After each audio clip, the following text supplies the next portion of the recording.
প্ৰসেনজিৎ বৰা অসমীয়া ভ্ৰাম্যমাণ থিয়েটাৰ আৰু চিনেমা জগতৰ এক পৰিচিত মুখ।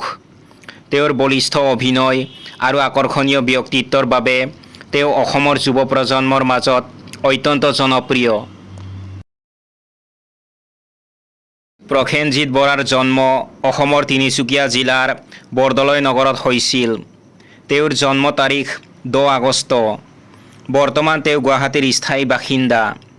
তেওঁৰ দেউতাৰ নাম স্বৰ্গীয় নন্দেশ্বৰ বৰা আৰু মাতৃৰ নাম নিভা বৰা। তেওঁৰ পিতৃৰ ঘৰ মূলতঃ নাহৰকটীয়াৰ চাচনিত আছিল। তেওঁৰ ঘৰত মা, তেওঁৰ পত্নী আৰু এজন পুত্ৰ আছে। তেওঁৰ দেউতাক আৰু নাই। তেওঁৰ এজন ভাইটি আছে, যি বৰ্তমান দিল্লীত থাকে।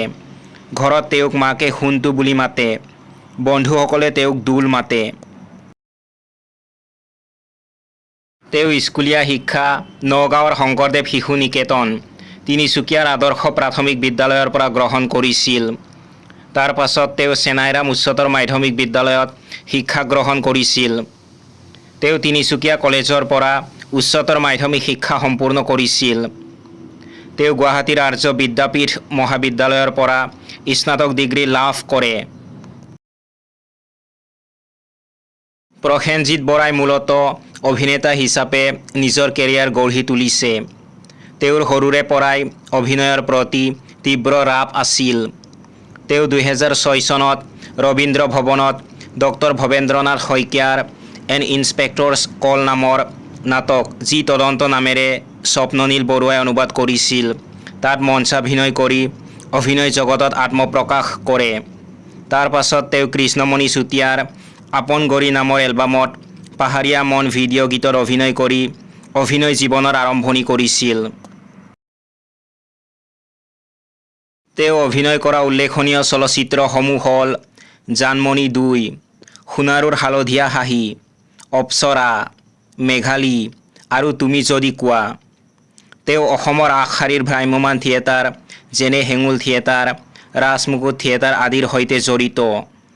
বিশেষকৈ হেঙুল থিয়েটাৰত তেওঁৰ পাগলথানা নাটকৰ চৰিত্ৰটো অত্যন্ত জনপ্ৰিয় হৈছে। তেওঁৰ মিউজিক ভিডিঅ' বাউলী মোৰ প্ৰিয়াই ইউটিউবত বিশেষ সমাদৰ লাভ কৰিছিল। প্ৰসেনজিৎ বৰাই 2017 চনৰ 3 মে তাৰিখে জনপ্ৰিয় অভিনেত্ৰী নিৰ্মালী এছ বৰাৰ সৈতে বিবাহপাশত আবদ্ধ হয়।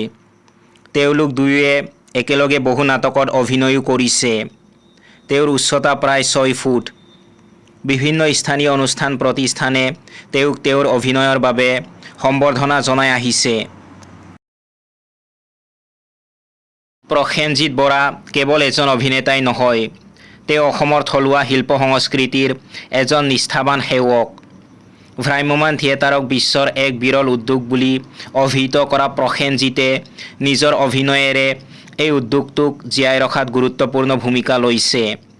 তেওঁৰ ভৱিষ্যত যাত্ৰাই অসমীয়া সাংস্কৃতিক জগতখনক অধিক সমৃদ্ধ কৰিব বুলি আশা কৰিব পাৰি।